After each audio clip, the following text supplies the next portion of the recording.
Welcome to the line. Today we got Jason on the line who wants to know why Jesus decided to copy paste a bunch of fish rather than something more practical. Too bad this story's bullshit. Hold on to your butts. All right.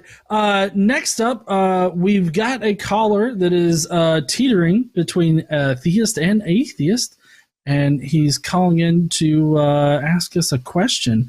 Hey there, Jason. How you doing? Good. How you doing? Thanks for taking my call. No problem. You there?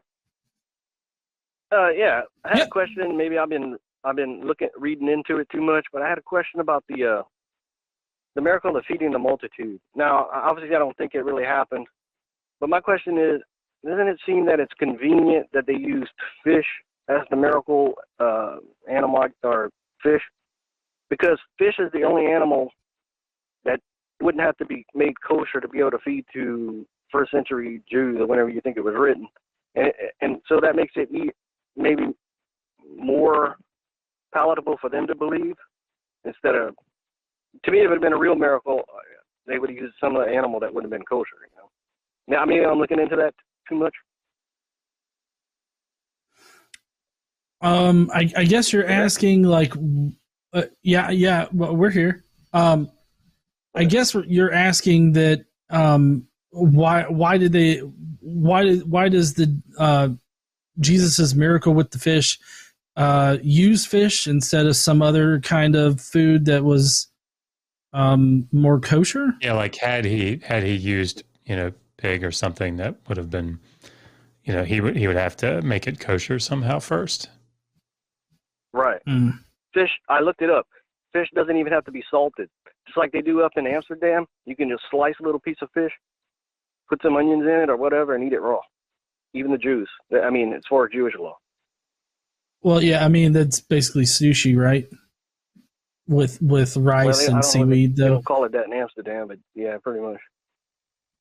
Well, I mean, sushi is generally raw fish. My opinion is that they were writing the scriptures to change the geopolitical situation there from Messianic, the problem they were having with Messianic Jews. So they were trying to get a bunch of those Jews to go with Christianity so they wouldn't be so Messianic and cause so much of a problem as far as rebellion. Okay. I don't exactly know what your evidence is for that. As far as the miracles of the fish and the bread, that's actually a miracle that is copied from the Old Testament with the miraculous generation of food. You've got Elisha and Elijah that do similar miraculous generations of food.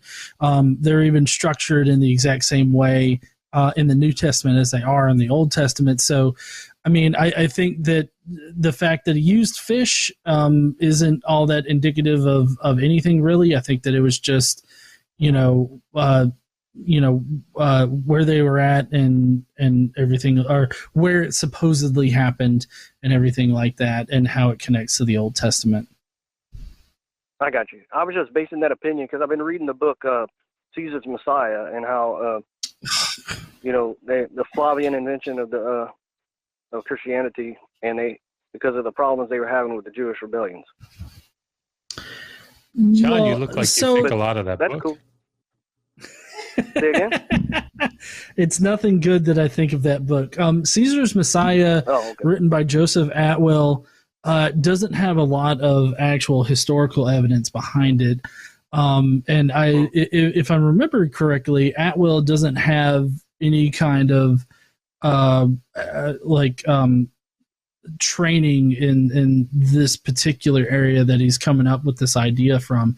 It also runs counter to all of the historical information that we have surrounding the early Jewish Christians and everything like that. So I would highly suggest I would highly suggest reading some critical scholarship on Atwell's position.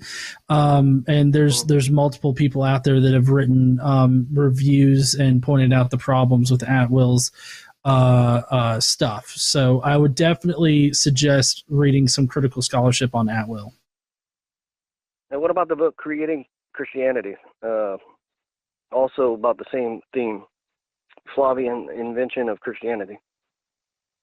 I mean, I haven't read it.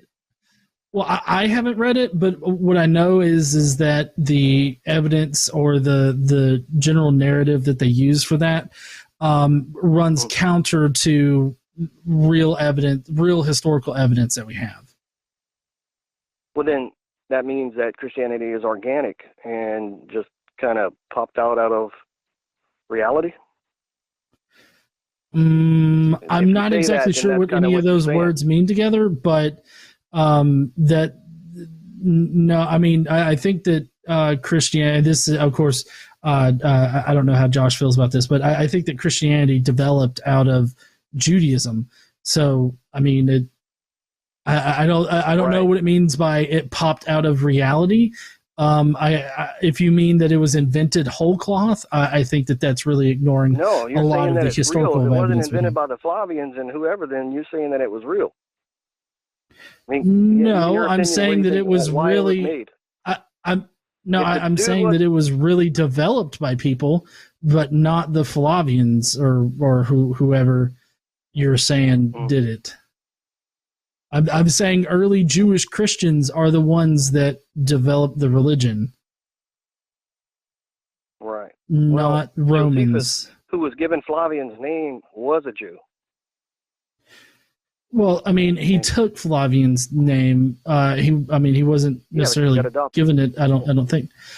Well, but I mean, I don't see how this makes your point on this.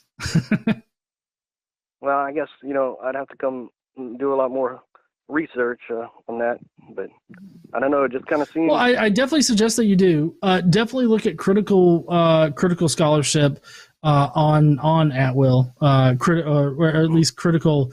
Writings about Atwill's position. So I would really suggest you looking at it and seeing how Atwill's hypothesis just runs counter to all the historical evidence that we have. Okay. All right. Well, thanks for taking my call, guys. Have a good night. No problem. Thank you.